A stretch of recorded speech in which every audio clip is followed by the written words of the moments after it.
History coaching YouTube channel में आप तमाम छात्रों का स्वागत है। आज हम लोग आधुनिक भारत के इतिहास का महत्वपूर्ण टॉपिक ब्रिटिश सरकार की नीतियां के अंतर्गत ब्रिटिश सरकार के द्वारा शिक्षा के विकास के लिए किए गए कार्यों का चर्चा करेंगे और परीक्षा में आने वाले फैक्ट पर आधारित प्रश्न और कंसेप्ट पर आधारित प्रश्न का चर्चा आपसे करूंगा। आप अंतिम तक बने रहें, काफ़ी इसमें आपको प्रश्न मिलेगा। तो अंग्रेज़ों ने जब चूँकि आपको जानकारी है कि यहाँ पर ईस्ट इंडिया कंपनी व्यापार करने के लिए आया था, लेकिन जब उन्हें लगा कि यहाँ का व्यापार काफ़ी लाभप्रद है तो धीरे धीरे यहाँ पर भारत में उन्होंने अपने शासन को स्थापित किया। और हम लोग पहले भी चर्चा कर चुके हैं कि उनका शासन का दो उद्देश्य था, एक अपने साम्राज्य को सुरक्षित रखना और दूसरा भारत का अधिक से अधिक आर्थिक शोषण करना। इन्हीं दोनों सोच के तहत अंग्रेज़ों ने या ईस्ट इंडिया कंपनी ने, ब्रिटिश सरकार ने तमाम नीतियों को लागू किया। अब इन्होंने शिक्षा के विकास के लिए कई कार्य किया, शिक्षा के विकास के लिए। लेकिन उसके पहले यह जानना जरूरी है कि उन्होंने शिक्षा का विकास क्यों करना जरूरी समझा। तो उसके पीछे तीन कारण आपको जानना जरूरी है। पहला कारण कहता क्या है, चूँकि जब उनका यहाँ पर शासन चलने लगा ये भारत में, तो उस शासन में सहयोग करने के लिए अधिकारी और कर्मचारी का ज़रूरत था। अधिकारी इंग्लैंड से लाए गए, लेकिन कर्मचारियों का संख्या चूँकि काफ़ी अधिक होता था तो वह इंग्लैंड से लाना संभव नहीं था। तो इसलिए पहला ज़रूरत है कि जो भारतीय थे उनको अंग्रेज़ी भाषा सिखाया जाए। तो पहला आवश्यकता क्या था कि उन्हें कर्मचारियों का ज़रूरत था, जिन्हें कम पारिश्रमिक पर ही काम करने के लिए मजबूर किया जाए।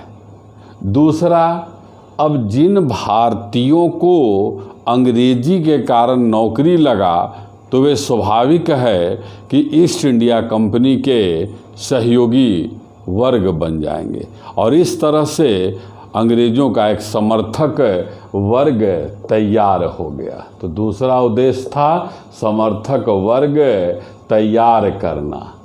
बढ़िया से कंसेप्ट वाला प्रश्न आता है। और तीसरा कारण क्या है, यह एक कॉमन बात है, आप भी समझ सकते हैं कि अब जो व्यक्ति अंग्रेजी बोलना सीख गया तो निश्चित रूप से वह लॉर्ड कॉर्नवालिस, लॉर्ड कर्जन के अनुरूप कार्य करेगा, अंग्रेज़ों के अनुरूप कार्य करेगा, उन्हीं के अनुरूप वेशभूषा पहनेगा।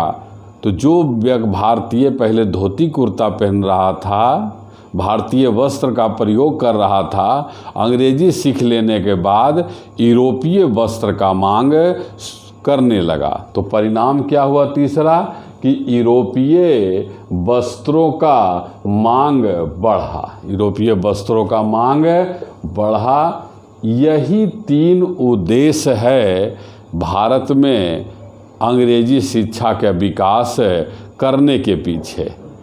एक कम पारिश्रमिक पर काम करने वाला वर्ग तैयार करना, दूसरा एक समर्थक वर्ग तैयार करना। चूँकि अंग्रेज़ों का संख्या सीमित था, वह जानते थे कि जब तक मुझे भारत में स्थानीय लोगों का सहयोग नहीं मिलेगा तब तक हम लंबी अवधि तक वहाँ पर शासन नहीं कर सकते हैं। तो एक समर्थक वर्ग तैयार हो गया। तीसरा कारण, यूरोपीय वस्त्रों का मांग बढ़ा और भारतीय उत्पाद में कमी आया। और भारतीय उत्पाद में कमी आने के कारण क्या हुआ, भारतीय हस्तकरघा उद्योग, भारतीय कुटीर उद्योग का पतन होने लगा। अब इन तीनों उद्देश्य के बाद अंग्रेज़ों ने कौन कौन नीति अपनाया वह जानना आपके लिए बहुत ज़रूरी है, पीटी के लिए बराबर आता रहता है। तो जैसा यहाँ पर आप देख रहे हैं, 1781 ईस्वी में वारेन हेस्टिंग ने कलकत्ता में एक मदरसा का निर्माण किया। कलकत्ता का वास्तुकार आप जानते हैं, कलकत्ता का वास्तुकार जॉब चारनोक हैं। ध्यान रखना है, हुगली नदी के तट पर स्थित है। अगला है 1781 के बाद 1751 में एक अंग्रेज अधिकारी है जोनाथन डंकन, इसने बनारस में संस्कृत कॉलेज खोला। इसके बाद अंग्रेज अधिकारियों को प्रशिक्षण देने के लिए लॉर्ड वेलेजली को सहायक संधि सब्सिडियरी अलायंस का जनक भी कहा जाता है। तो लॉर्ड वेलेजली ने अंग्रेज अधिकारियों के प्रशिक्षण के लिए फोर्ट विलियम कॉलेज 1800 ईस्वी में कहाँ खोला? कलकत्ता में खोला। लेकिन किसी कारण से उसे 1802 ईस्वी में बंद कर दिया गया। बराबर दोनों आता है, फोर्ट विलियम कॉलेज कब खोला गया और कब इसे समाप्त किया गया। ईस्ट इंडिया कंपनी के द्वारा प्रत्येक 20 वर्ष पर चार्टर एक्ट बनाया जाता था। प्रत्येक 20 वर्ष पर एक चार्टर एक्ट बनता था। 1813 में एक चार्टर एक्ट बना और इस चार्टर एक्ट में प्रावधान किया गया कि भारतीय शिक्षा पर प्रति वर्ष 1 लाख रुपया खर्च किया जाएगा। इसके बाद बहुत महत्वपूर्ण है 1835 वाला, कि लॉर्ड मैकाले के प्रयास से, लॉर्ड मैकाले के प्रस्ताव पर 1835 ईस्वी में विलियम बेंटिक ने अंग्रेजी को शिक्षा का माध्यम बना दिया। बहुत महत्वपूर्ण, बराबर आता है। आपने भी अगर क्वेश्चन सेट प्रैक्टिस किया होगा तो यह प्रश्न बराबर मिलता है। मैकाले प्रस्ताव किससे जुड़ा है? अंग्रेजी माध्यम से जुड़ा है। मैकाले प्रस्ताव कब आया? 1835 ईस्वी में। मैकाले प्रस्ताव को किसने पास किया? तो लॉर्ड विलियम बेंटिक ने। भारत का पहला governor general Lord William Bentinck हैं और इन्हीं ने सती प्रथा अधिनियम बनाया था। इसके बाद हम लोग अब आते हैं आगे, क्या है? 1854 का वुड डिस्पैच। प्रश्न का तरीका आते रहता है। अब यहाँ पर एक तरफ वुड डिस्पैच, हंटर शिक्षा आयोग, रेलवे आयोग, एक तरफ वर्ष रहता है।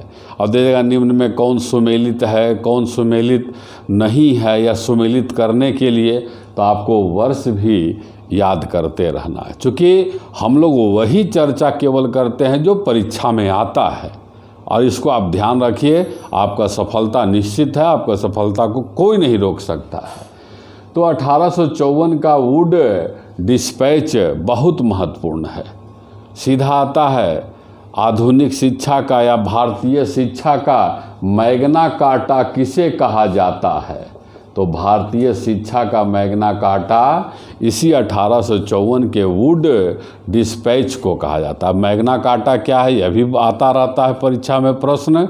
तो इंग्लैंड में जो महत्वपूर्ण कानून सब था, उन्हीं महत्वपूर्ण कानूनों को मैग्ना कार्टा कहा गया है। इसी के लिए और भी प्रश्न है कि भारत में आधुनिक शिक्षा का प्रारंभ किस प्रस्ताव से हुआ है? तो भारत में आधुनिक शिक्षा का प्रारंभ 1854 के वुड डिस्पैच से हुआ है। और इसी समय कलकत्ता, बम्बई और मद्रास विश्वविद्यालय का भी स्थापना किया गया। इसके अलावा 1854 के वुड डिस्पैच में और भी प्रभाव क्या किया गया कि यहाँ पर कॉलेज स्तर पर अंग्रेजी में शिक्षा का व्यवस्था किया गया। 1855 ईस्वी में कंपनी के 5 प्रांत में लोक शिक्षा विभाग स्थापित किया गया। और यहाँ एक बहुत महत्वपूर्ण है निस्पंदन सिद्धांत। इसको एकदम समझ लेना है, ये आता रहता है। निस्पंदन सिद्धांत टपक कहते हैं, मतलब इसका क्या है समझ लीजिए।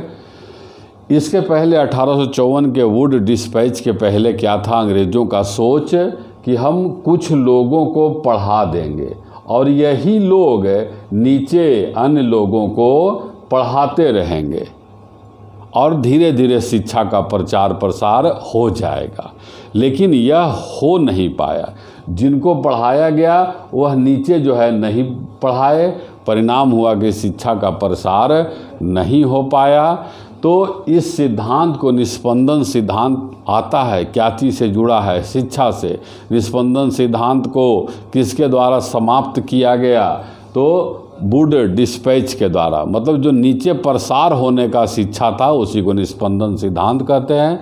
इसको समाप्त करके सभी के लिए शिक्षा का प्रावधान किया गया। तो आपने 1854 का वुड डिस्पैच से जुड़ा हुआ तमाम बात को देखा। अगला फिर बहुत महत्वपूर्ण है, 1882-83 में आया हंटर शिक्षा आयोग। वर्ष आपको ध्यान रखना है, हंटर शिक्षा आयोग 1882-83, और इसमें जो है सो प्राथमिक शिक्षा पर बल दिया गया, प्राइमरी एजुकेशन पर बल दिया गया था। और इसी के साथ स्थानीय भाषा में शिक्षा का व्यवस्था किया गया, महिला शिक्षा पर भी बल दिया गया।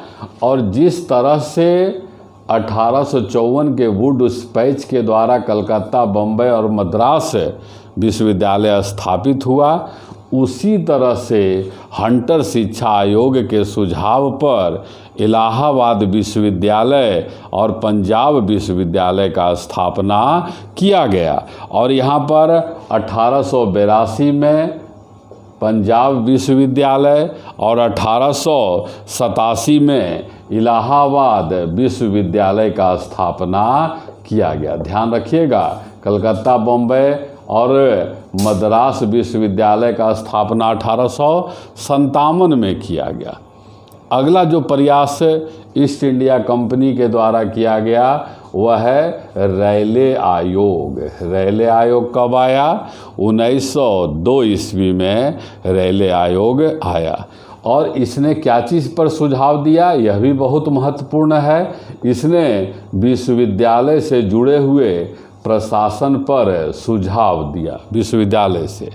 और इसी रेले आयोग के सुझाव पर लॉर्ड कर्जन के द्वारा 1904 ईस्वी में भारतीय विश्वविद्यालय अधिनियम बनाया गया। भारतीय विश्वविद्यालय अधिनियम 1904 में, और इस समय भारत का गवर्नर जनरल लॉर्ड कर्जन था।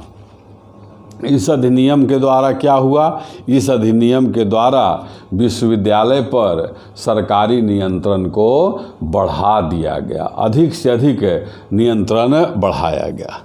अगला ध्यान रखिए, सैडलर आयोग। सैडलर आयोग का वर्ष क्या है? सैडलर आयोग 1917 ईस्वी में आया और इसके द्वारा बल दिया गया माध्यमिक शिक्षा पर, सेकेंडरी एजुकेशन पर बल दिया गया। सेकेंडरी एजुकेशन का विकास सर्वाधिक हो, इसका प्रयास यहाँ पर किया गया। यह भी एक क्वेश्चन आता है कि सैडलर आयोग जब आया तो उसमें भारतीय सदस्य कौन कौन थे? तो सर आशुतोष मुखर्जी और डॉक्टर जियाउद्दीन अहमद भारतीय सदस्य करके भी आता रहता है। इसके बाद जो है अगला है हार्टोग समिति। ध्यान रखिएगा वर्ष, हार्टोग समिति 1929 में। और हार्टोग समिति ने क्या चीज़ पर बल दिया? तो प्राइमरी एजुकेशन, प्राथमिक शिक्षा पर सर्वाधिक बल दिया था। हार्टोग समिति ने प्राथमिक शिक्षा पर सर्वाधिक बल दिया और कहा कि प्राथमिक शिक्षा का राष्ट्रीय महत्व है। अगला है सार्जेंट योजना 1944, और सार्जेंट योजना के में सर्वाधिक बल दिया गया क्या चीज़ पर? तो तकनीकी शिक्षा पर बल दिया गया, तकनीकी शिक्षा पर। इसके बाद जो है राधा कृष्ण आयोग, इसका भी संबंध शिक्षा के विकास से है। गांधी जी के द्वारा लाया गया वर्धा शिक्षा परियोजना भी बराबर आते रहता है। वर्धा शिक्षा परियोजना में क्या कहा गांधी जी ने कि ऐसा शिक्षा दिया जाए जिससे रोजगार उपलब्ध हो सके। आपने देखा छात्रों कि ब्रिटिश सरकार की नीतियों में शिक्षा का विकास कैसे हुआ, उस विकास के पीछे क्या उद्देश्य था, यह तमाम जानकारी आपको उपलब्ध कराया गया है। आप इसे 1-2 बार देखेंगे, मैं समझता हूँ निश्चित रूप से आपको काफ़ी लाभ होगा। यदि आपको यह YouTube चैनल अच्छा लगता हो, आप नए जुड़े हों, तो इसे ज़रूर सब्सक्राइब करें, लाइक करें, कमेंट करें। आपको आपके सहयोग के लिए धन्यवाद।